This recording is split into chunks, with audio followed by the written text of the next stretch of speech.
brewing with condos in Connecticut? Condos may be making a comeback, according to this article from Connecticut Insider. One thing I like about this article is they interviewed several of the big condo developers in different parts of the state. So I got a couple quotes from the developers. But if you didn't know, there was a big condo boom in the 1980s. It looks like we brought on more than 81,000 units in the 80s, pushing the total up to 120,000 units statewide, according to a study from the Connecticut Housing Finance Authority.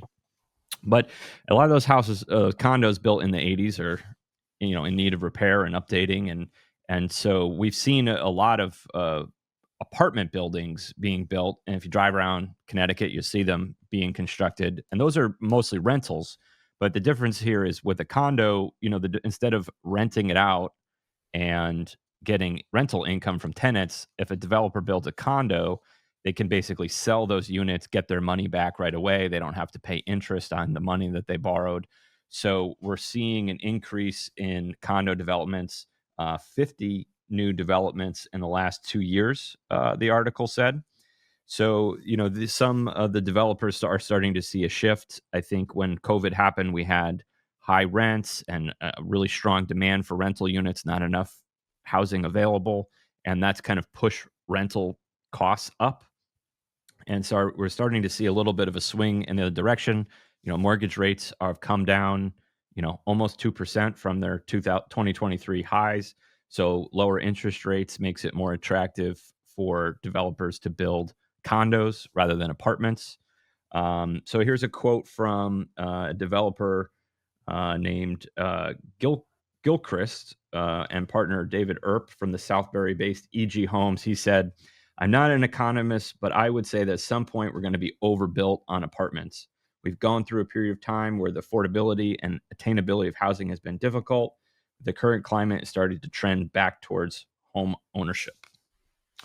Thoughts, Byron? You want me to keep going with a couple more developer quotes? Well, I'm glad here? that the Connecticut Insider featured our award-winning condo development in Guilford that we closed out this year. 66. The residence is at 66 High Street, which set every record for New Haven County on price point.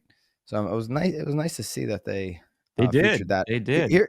Here's why I think you're seeing, this condo boom right now. There's two main reasons. One, it's a challenge to get land in Connecticut where you can build single family, and two, it's very expensive and highly regulated to be able to pull off single family projects. So to build single family and build one by one by one, or to throw up a building of condos, there's less risk in that for a builder, and they can get the numbers to work a little bit easier. So I think we've got to do a better job in this state of there's a high demand for, having your own home, single family home. And that demand exists in Connecticut. Obviously condos. I've owned condos myself. I had a condo in Madison that is one of my most favorite properties I ever owned. Okay.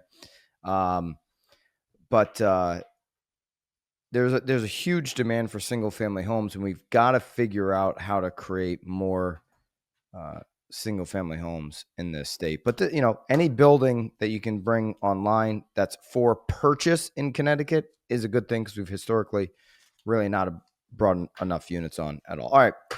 There you go. Real Estate Radios. Go to scheduleloanappointment.com. You got any financing needs? We saw a couple weeks ago, we saw a little pop on refis even. Brian's your guy on all questions home financing.